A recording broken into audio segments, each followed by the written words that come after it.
Avant tout propos, permettez-nous de rendre un vibrant hommage au chef de l'État et à son gouvernement, ainsi qu'au personnel de santé de notre pays pour le travail gigantesque qu'ils abattent au quotidien face à l'infection liée au coronavirus. C'est ici le lieu pour nous d'inviter toute la population à suivre scrupuleusement les mesures préventives prises par le gouvernement à cet effet.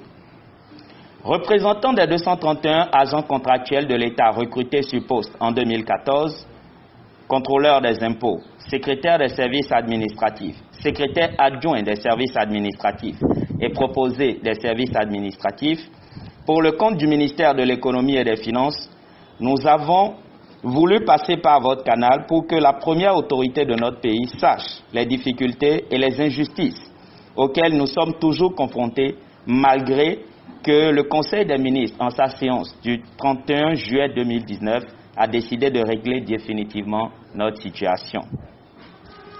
Pour un bref rappel, après tous les problèmes qui ont jalonné nos 2 premiers contrats à durée déterminée et notre passage durant 4 ans à la Direction générale des impôts, sans percevoir aucun avantage et prime, malgré que les tests sont clairs en la matière et nous en donnent plein droit. Jusqu'à l'heure où nous vous parlons, ces avantages ne nous ont pas encore été restitués. Le secrétaire général du ministère de l'Économie et des Finances nous a individuellement adressé en mars 2019 des lettres de fin de contrat sous prétexte que l'objet de notre contrat a disparu. Selon lui, le ministère de l'Économie et des Finances a disparu. Malgré que l'objet de notre recrutement est de servir au ministère de l'Économie et des Finances. Mais après plusieurs plaidoyers à l'endroit des différentes autorités politico-administratives et du chef de l'État en personne, le Conseil des ministres du mercredi 31 juillet 2019 nous a rétablis dans nos droits et notre ministre de tutelle, le ministre de l'Économie et des Finances, nous a immédiatement reçus ce même jour. Juste après la fin du Conseil des ministres, et nous a informés de la nouvelle en nous donnant l'assurance de notre reprise effective au ministère de l'Économie et des Finances dans notre grande majorité sous peu. Nous nous apprêtions donc à prendre service au ministère de l'Économie et des Finances quand il nous a été demandé verbalement d'aller nous inscrire à la fonction publique et que la suite sera gérée par le ministère du Travail et de la fonction publique. Étant toujours dans le sens de la flexibilité, nous avons obéi et nous sommes allés nous inscrire à la fonction publique en attendant notre reprise du travail dans notre ministère de recrutement qu'est le ministère de l'Économie et des Finances. Mais contre toute attente et en violation des différents articles en la matière du statut général des agents de l'État, nous avons été redéployés dans 14 autres ministères à l'exception du ministère de l'Économie et des Finances où nous avions pourtant servi auparavant pendant 4 années. En cherchant à comprendre le pourquoi, il nous a été dit que les instructions données lors du Conseil des ministres ont été de nous répartir dans d'autres ministères, sauf le ministère de l'Économie et des Finances. Qui a donné ces instructions? Le Conseil des ministres a-t-il vraiment demandé cela? Cependant, pour ne pas paraître indisciplinés, nous avons accepté la répartition et avons pris service dans ces ministères depuis le mois d'octobre 2019. En plus de cela, depuis plus d'1 an, nous sommes sans salaire. Et comme si cela ne suffisait pas, on conditionne l'obtention des salaires à la signature préalable des contrats de travail à durée indéterminée, alors que dans le même état, plusieurs autres collègues ACE 2014 de plusieurs autres ministères ont régulièrement perçu leur salaire, bien que n'ayant pas encore leur contrat de travail à durée indéterminée signé en main, car le processus de signature d'un contrat est long. Quelle politique de 2 poids, 2 mesures vivons-nous? Pire, on nous présente un contrat qui viole le statut général de la fonction publique, car le contrat qui nous est présenté déroge aux dispositions du décret 201-373 du 24 juin 2015 portant régime juridique d'emploi des agents contractuels d'État, ACE.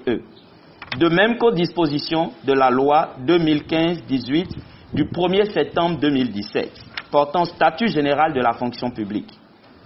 Puisque les modifications intervenues dans ce contrat font subsister 2 modèles de contrat pour une même catégorie d'agents ACE dans un même pays. Par ailleurs, Les collègues qui sont recrutés contrôleurs des impôts ont tous bénéficié d'une formation professionnelle qui a duré 9 mois sur les 12 prévus en ce moment au Centre de formation professionnelle des impôts, suivi de 6 mois de stage académique dans tous les services de la Direction générale des impôts, avant que le directeur général des impôts, par note de service numéro 586, ministère de l'économie et des finances, DC, SGM, DGI, CFPI, du 25 juillet 2016, suspendent leur formation.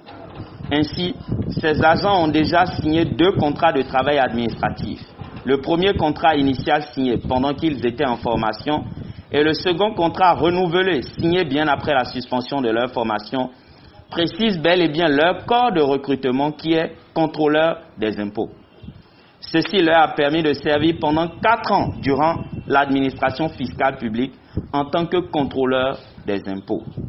Ces derniers ont subitement vu leur corps changer en secrétaire des services administratifs pour certains et en contrôleur des services financiers pour d'autres, sans leur consentement et de façon forcée, unilatérale et sous menace.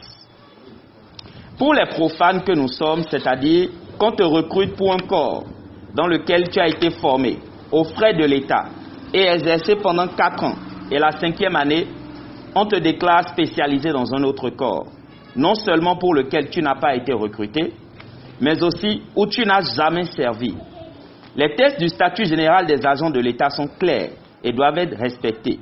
Mieux, certaines autorités nous disent que la formation a été suspendue et donc que nous n'avons pas un diplôme. Il y a une question qui nous taraude à l'esprit à cet effet.